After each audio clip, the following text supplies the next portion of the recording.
Assalamualaikum warahmatullahi wabarakatuh. Alhamdulillahirabbil alamin.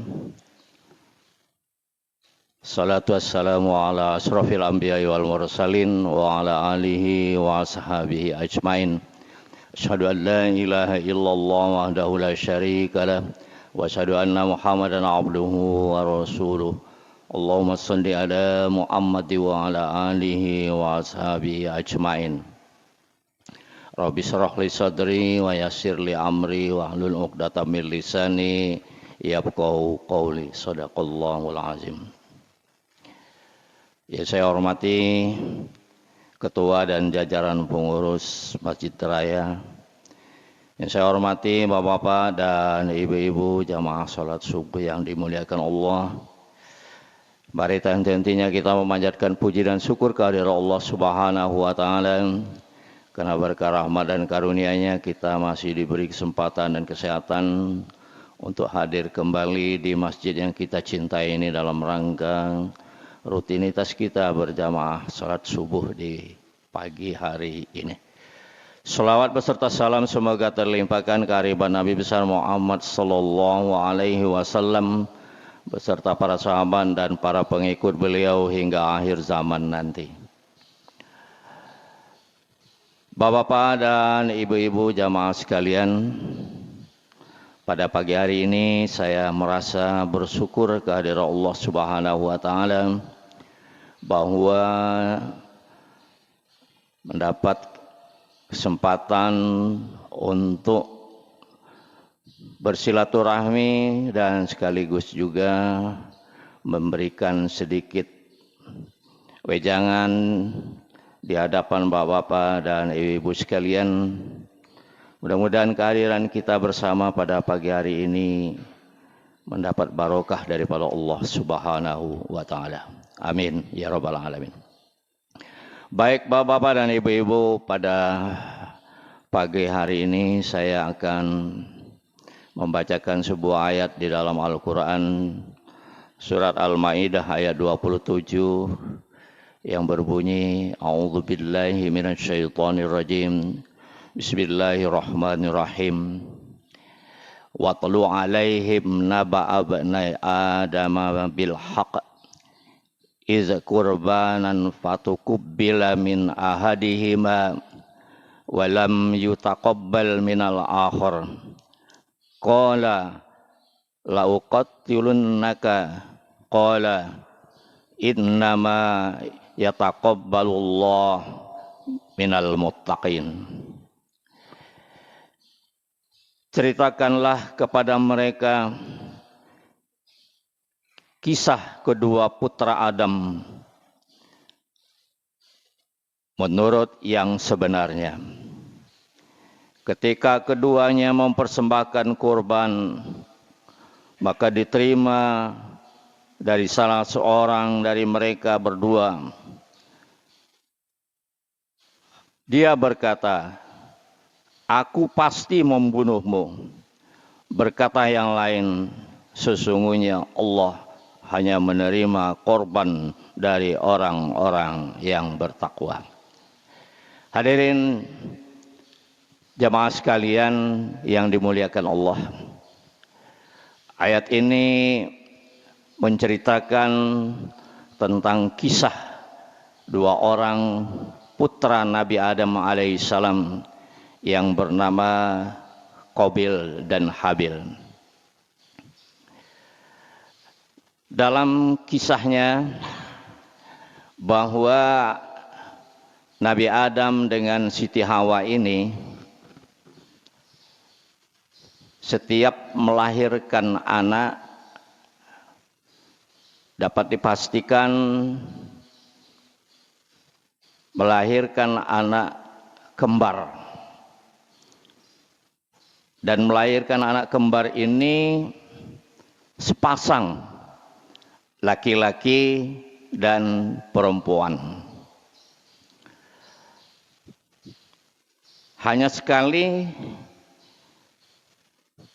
Siti Hawa itu melahirkan anak tunggal, yaitu melahirkan yang kita kenal di dalam sejarah Nabi Sis. Nabi Sis ini tidak ada kembarannya, dia tunggal. Tetapi anak-anaknya yang lain setiap dilahirkan mesti kembar.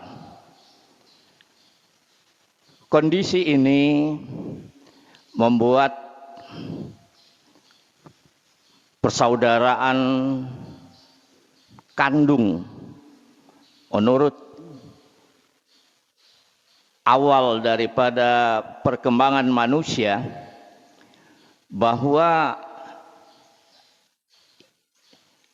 istilah saudara kandung bagi anak-anak Nabi Adam pada waktu itu adalah anak yang lahir secara kembar tersebut. Hal ini akan berakibat selanjutnya bahwa anak kembar yang sekandung ini tidak boleh berjodohan, tidak boleh nikah dengan sesama saudara kembarnya. Kita baca di dalam sejarah bahwa Qabil yang merupakan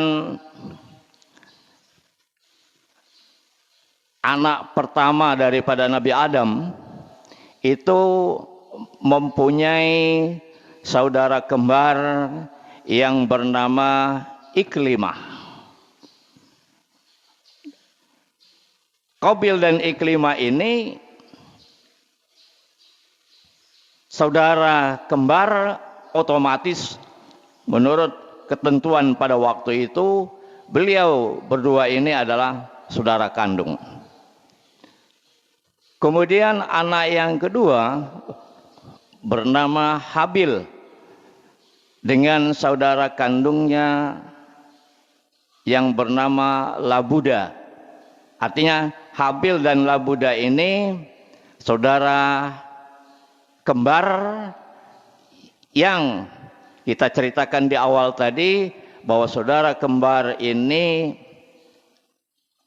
mempunyai ketentuan karena perkembangan manusia pada waktu itu belum seperti sekarang ini, maka dalam ketentuan hukum perkawinannya anak kembar itu tidak boleh nikah satu dengan yang lain. Nah, oleh karena itu agar terjadi pernikahan antara anak-anak Nabi Adam ini, karena pada waktu itu kan belum ada manusia. Pada awal-awal Nabi Adam dan Siti Hawa mendapatkan anak-anak putra dan putrinya, itu adalah dari keluarga mereka sendiri. Nah, pada ketentuannya bahwa antara saudara kembar tidak boleh nikah, tapi boleh nikahnya dengan saudara yang lain kembarnya.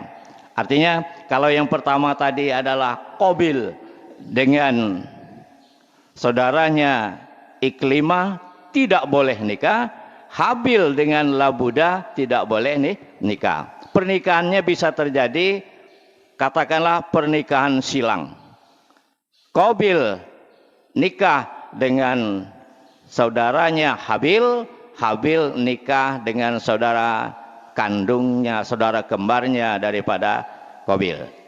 Oleh karena itu, Qabil harusnya nikah dengan Labuda dan Habil harusnya nikah dengan Iklimah. Dalam kenyataannya, Bapak-bapak dan ibu-ibu jamaah sekalian, bahwa Qabil tidak mau dinikahkan dengan saudaranya Habil, saudara kembarnya Habil. Maunya Qabil dinikahkan dengan saudara kembarnya sendiri, yaitu Iklimah. Habil menerima saja ketentuan yang telah ditentukan pada waktu itu, bahwa dia menerima dinikahkan dengan Iklimah sebagai saudara kembar dari Qabil. Tapi Qabil protes, dia tidak mau terima aturan yang demikian itu. Nah, oleh karena itu, Bapak-bapak dan ibu-ibu jamaah sekalian, terjadilah pertengkaran yang hebat antara Qabil dan Habil, bahwa Qabil ngotot mau tidak mau harus nikah dengan Iklimah dan tidak mau nikah dengan Labuda. Melihat yang demikian ini, Nabi Adam alaihissalam sebagai orang tua dan sekaligus nabi dan utusan Allah Subhanahu wa taala membuat satu ketentuan bahwa peraturan ini tidak bisa dirubah-rubah, tidak bisa menurut kehendak Qabil, tidak bisa juga menurut kehendak Habil, tapi ada ketentuan yang sudah ditentukan pada waktu itu, bahwa pernikahan harus terjadi silang. Nah, untuk tidak merasakan keduanya itu merasa seakan-akan ada yang dianak emaskan dan ada yang dianak tirikan, karena Qabil ini setelah diselidiki, kenapa dia ingin betul nikah dengan Iklimah yang sudah tidak dibolehkan menurut aturan pada waktu itu. Ternyata Qabil ini menginginkan Iklimah karena Iklimah itu dibandingkan dengan Labuda lebih cantik, lebih ceria dan lain-lain sebagainya menurut Qabil. Oleh karena itulah, didorong oleh keinginan yang demikian itu, dia tidak mau nikah dengan Labuda tapi ingin nikahnya dengan Iklimah. Melihat kenyataan ini, Nabi Adam alaihissalam agar supaya mereka mau menerima dengan tenang hati, dengan senang hati, Nabi Adam memperkirakan bahwa dengan diadakannya, katakanlah, sayembara, maka semua pihak akan menerima dengan lega hati. Maka diadakanlah, katakanlah, sayembara, yang sayembaranya itu merupakan pengorbanan, korban.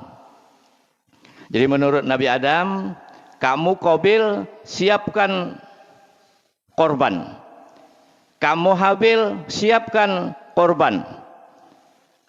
Dua-duanya menyiapkan korban. Setelah disiapkan yang akan dikorbankan itu, maka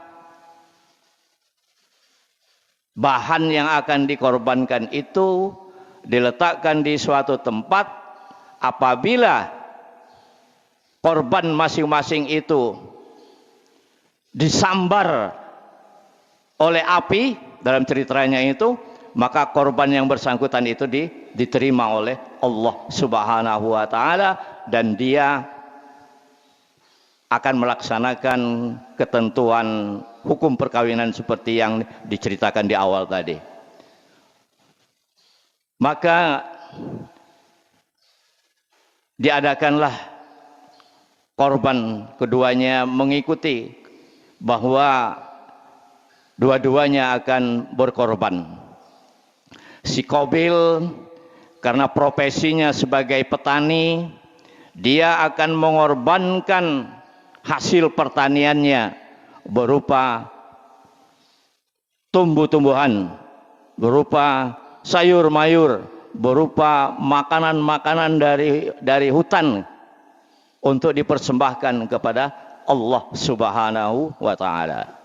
Habil karena dia seorang peternak, maka dia menyiapkan korban dari hewan atau binatang ternak yang di dalam sejarah itu diceritakan bahwa hewan ternak yang dipersiapkan oleh Habil dalam korbannya yaitu berupa kambing atau domba. Qabil yang berkorban hasil tumbuh-tumbuhan rupanya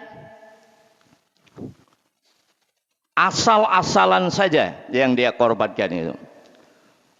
Yang tidak baik, yang busuk-busuk, yang tidak diinginkannya, itu yang dikorbankannya.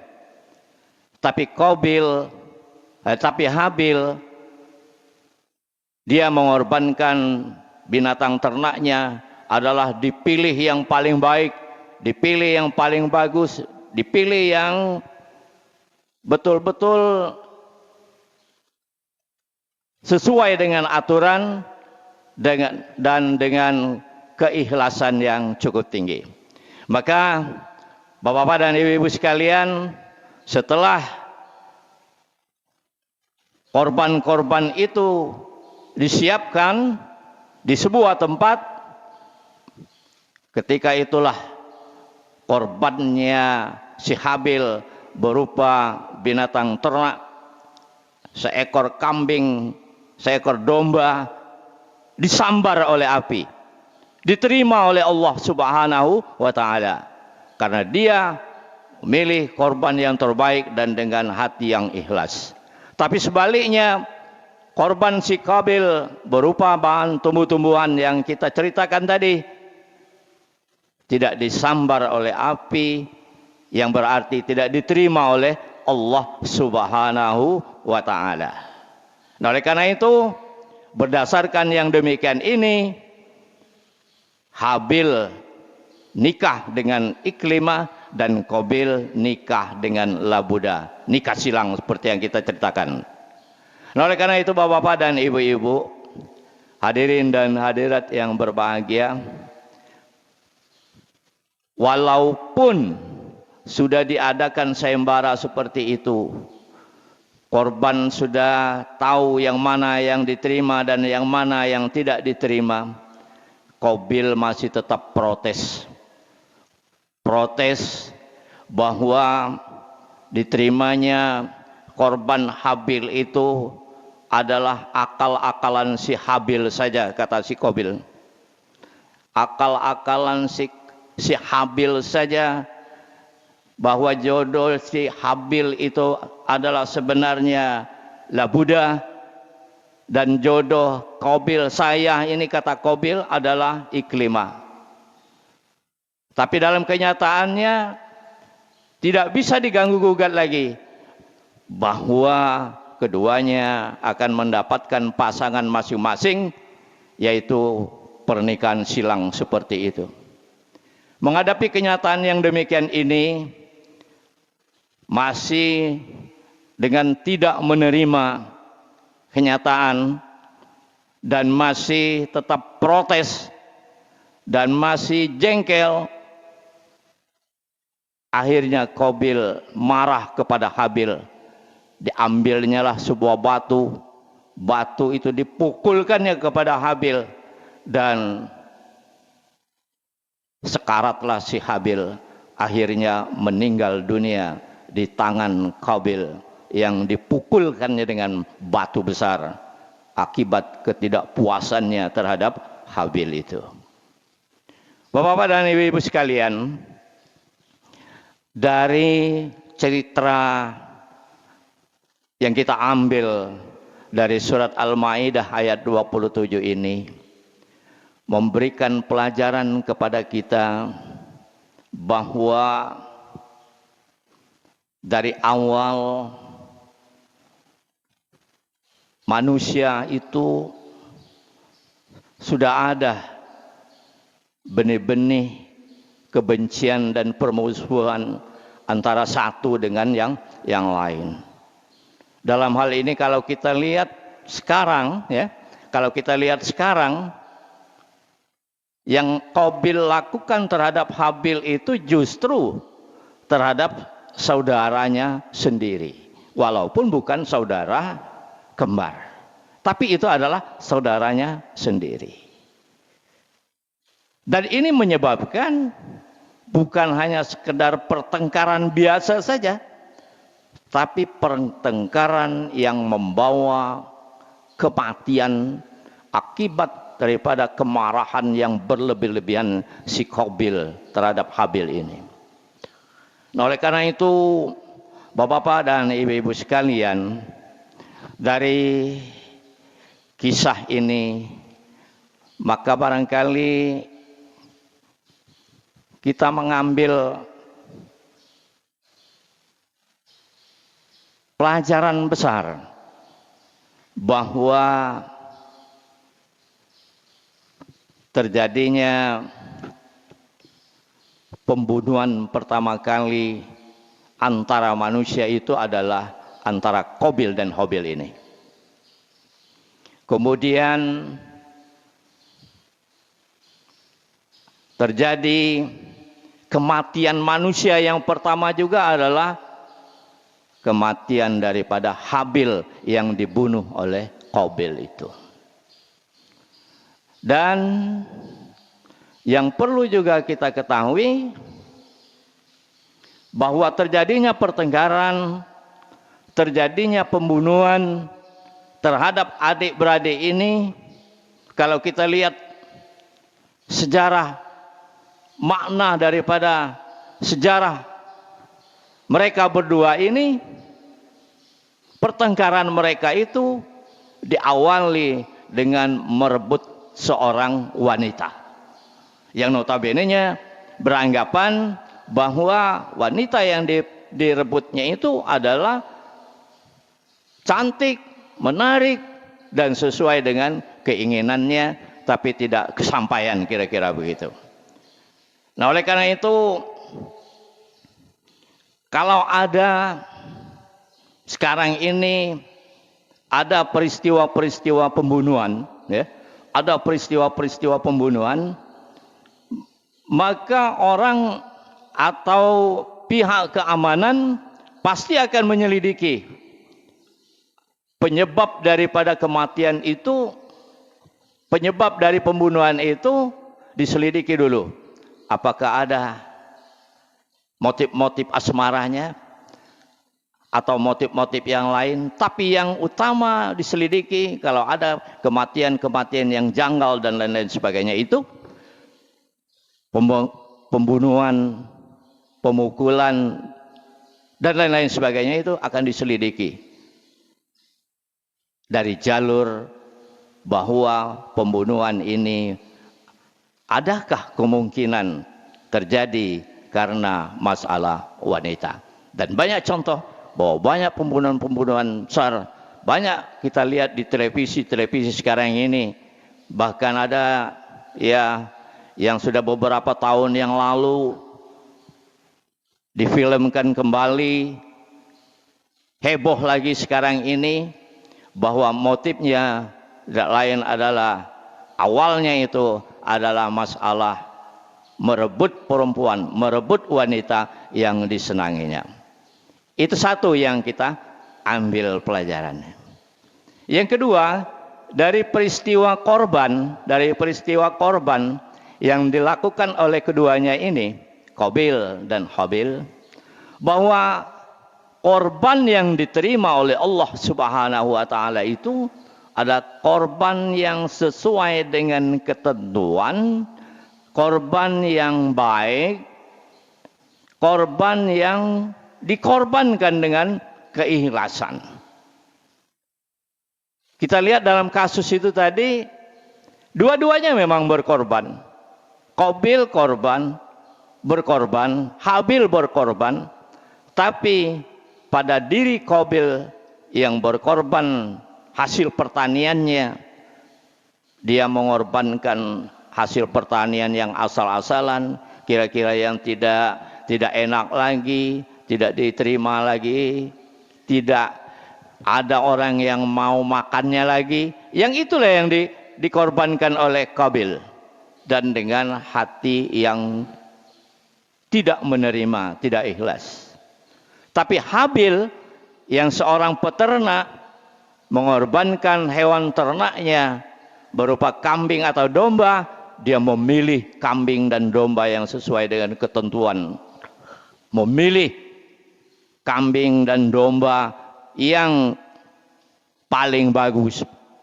Memilih kambing dan domba yang disayanginya untuk dikorbankan kepada Allah Subhanahu wa ta'ala. Dan dengan hati yang ikhlas, bukan dengan hati yang ngerutu di dalam hati. Hilang kambing saya, hilang domba saya, hilang duit saya untuk beli korban, hilang segala macamnya dan segala macamnya. Habil tidak ada perasaan yang demikian itu. Dia merasa ikhlas berkorban pada Allah Subhanahu wa ta'ala dengan ketentuan-ketentuan yang telah ditentukan. Nah, oleh karena itu Bapak-bapak dan Ibu-ibu sekalian, tidak lama lagi kita juga akan menghadapi hari raya korban, hari raya Idul Adha, yang insya Allah kita di Indonesia pada tahun ini insya Allah sepakat bahwa hari raya Idul Adha pada tahun ini pada tanggal 17 Juni 2024 hari Senin. Nah, oleh karena itu pada hari raya itu mari kita berbondong-bondong berkorban, mari kita berbondong-bondong menyaksikan pengorbanan-pengorbanan dari saudara-saudara kita, baik di hari rayanya itu sendiri maupun 3 hari tasyrik yang masih dibolehkan untuk berkorban. Kesan yang kita ambil, berkorbanlah kita dengan yang terbaik, yang sesuai dengan ketentuan-ketentuan agama kita yang telah mengatur sedemikian rupa korban yang akan kita korbankan. Baik itu berupa sapi atau berupa kambing atau domba. Kalau onta di kita ini dekat, onta itu adanya di tanah Arab sana. Kita sapi, kerbau, kambing, biri-biri dan lain-lain sebagainya. Berkorbanlah kita yang terbaik dan dengan rasa ikhlas, seikhlas-ikhlasnya karena Allah Subhanahu wa ta'ala, bukan karena yang lain-lain, bukan karena malu, bukan karena ingin riak dan lain-lain sebagainya, tapi kita berkorban dengan ikhlas sepenuh hati. Kemudian selanjutnya Bapak-bapak dan Ibu-ibu sekalian, banyak sebenarnya pelajaran yang kita ambil dari ayat dan cerita dari Qabil dan Habil ini. Bahwa Qabil, katakanlah Qabil ini benar anaknya Nabi Adam. Nabi Adam pun mengakui bahwa Qabil ini adalah anaknya. Tapi walaupun keturunannya adalah Nabi, ya, Nabi Adam dalam hal ini, tapi Qabil ini tidak mencerminkan bahwa dia anak Nabi.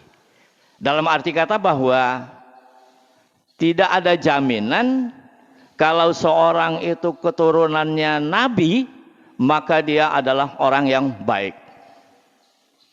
Baiknya seseorang itu adalah karena pribadinya sendiri. Hal ini terjadi juga pada peristiwa Nabi Nuh. Ada seorang anaknya yang bernama Kan'an. Mestinya anak Nabi itu harus ikut ke Nabi. Tapi dalam kenyataannya, dalam sejarahnya, anaknya Nabi Nuh Kan'an ini pun tidak ikut kepada Nabi Nuh. Artinya apa? Bahwa tidak ada jaminan kalau seorang anak Nabi dia akan berperilaku seperti Nabi kalau dia tidak mendapat hidayah daripada Allah Subhanahu wa ta'ala, maka tidak akan mencerminkan, tidak ada hubungannya keturunan Nabi akan seperti Nabi juga.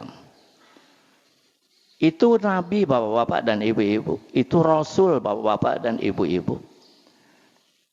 Apalagi kalau kita memandang bahwa kita ini orang baik, mestinya anak kita juga baik, mestinya keturunan-keturunan kita baik.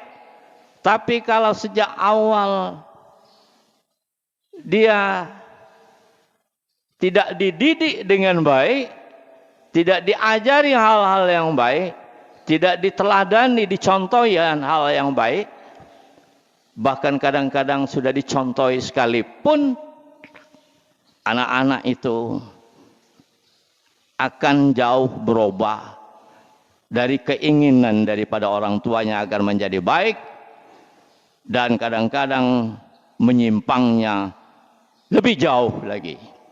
Dalam peristiwa anaknya Nabi Adam ini, bahwa Qabil sampai tega membunuh manusia, dan yang dibunuh itu adalah saudara kandungnya sendiri, Habil. Nah, oleh karena itu bapak-bapak dan ibu-ibu, hadirin dan hadirat yang berbahagia, ada rasa keberhati-hatian kita terhadap anak dan keturunan kita, bahwa jangan sampai bahwa hidayah yang akan diberikan oleh Allah Subhanahu wa taala kepada anak-anak kita itu, kita senantiasa memohon kepada Allah Subhanahu wa taala agar supaya anak-anak kita itu senantiasa diberi hidayah, taufik, petunjuk dari Allah Subhanahu wa taala yang terbaik. Jangan sampai anak-anak kita menjadi keturunan yang tidak baik, yang tidak soleh, yang tidak soleha, tapi kita menginginkan anak-anak kita itu adalah anak-anak yang soleh dan soleha. Dan kalau kita melihat selanjutnya, bahwa sifat membangkang daripada Qabil ini, bapak-bapak dan ibu-ibu sekalian, kalau kita melihat Qabil ini dari awal memang sudah membangkang terhadap aturan-aturan Allah, membangkang terhadap Nabi dan Rasulnya, membangkang kepada orang tuanya, maka sifat membangkang seperti ini artinya sudah ada sejak dulu. Ya, kalau kita lihat barangkali kita jengkel sekali sekarang ini melihat orang-orang Yahudi, orang-orang Israel, orang-orang Nasrani yang keras kepala, yang tidak mau tunduk kepada aturan-aturan. Memang sudah ada benih-benih awalnya bahwa kezaliman-kezaliman yang mereka lakukan sekarang ini sudah dilakukan oleh Qabil, dan tidak menutup kemungkinan orang-orang Yahudi, orang-orang Israel, dan orang-orang yang membangkang lain-lainnya itu masih ada tetesan darah daripada si Qabil ini. Sedangkan yang baik-baik masih ada tetesan darah daripada Habil. Kira-kira begitu. Dan bapak-bapak hadirin dan hadirat yang berbahagia, keberhati-hatian kita terhadap situasi sekarang ini lebih runyam lagi pada zaman Nabi Adam. Nabi Adam itu kan baru sedikit sekali penduduk yang dihadapi. Tapi kita sekarang ini sudah bermiliar-miliar penduduk manusia yang bermacam-macam warna kulit, bermacam-macam perangainya, bermacam-macam wataknya. Yang dua orang saja anak Nabi Adam itu sulit dipersatukan, apalagi manusia-manusia yang sudah bermiliar-miliar di permukaan bumi ini. Tapi bagi kita umat Islam tidak akan kehilangan arah dan kendali, bahwa kita mempunyai kitab suci Al-Quran, sunnah Rasul yang akan selalu membimbing kita ke arah yang baik. Kalaupun masih ada juga orang-orang kita yang tidak mau berjalan di rel yang benar, di jalan yang baik, maka mereka mungkin sudah ditutupi oleh Allah Subhanahu wa taala hidayahnya. Yang oleh karena itu kita berpasrah diri kepada Allah Subhanahu wa taala. Kiranya kita yang masih diberi kesempatan hidup, diberi kesempatan umur oleh Allah Subhanahu wa taala ini, senantiasa hendaknya kita melakukan hal-hal yang terbaik di dalam kehidupan kita yang telah diberi tuntunan oleh Allah Subhanahu wa taala melalui kitab suci Al-Qur'an dan diberi contoh yang terbaik oleh Nabi besar Muhammad sallallahu alaihi wasallam dalam hadis-hadis dan sunah-sunah beliau. Dan terakhir Bapak-bapak dan ibu-ibu yang tidak kalah pentingnya, bahwa terjadinya pembunuhan antara Qabil dan Habil itu dipengaruhi juga oleh sifat iri dan dengki, oleh sifat hasad. Yang oleh karena itulah Rasulullah sallallahu alaihi wasallam bersabda, "Iyakum wal hasada, fa innal hasada ya'kulul hasanat kama ta'kulut narul hatab."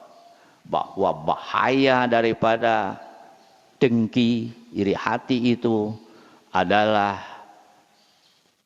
sifat hasad itu tadi.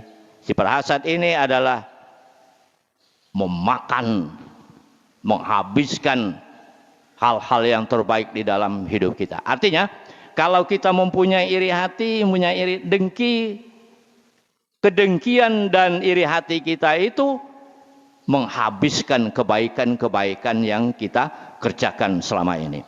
Sebagaimana kayu api, sebagaimana api membakar kayu api.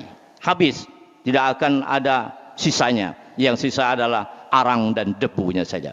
Semoga Bapak-bapak dan Ibu-ibu, hadirin dan hadirat yang berbahagia, kita dapat mengambil pelajaran dari ayat Al-Maidah ayat 27 ini tentang kisah anak Nabi Adam, Qabil dan Habil, untuk jadi kita akan pelajaran dan roh yang sebanyak-banyaknya dari peristiwa ini, yang kalau kita implementasikan di dalam kehidupan kita, banyak sekali pelajaran-pelajaran yang kita peroleh dari kisah anak Nabi Adam yang pertama. Termasuk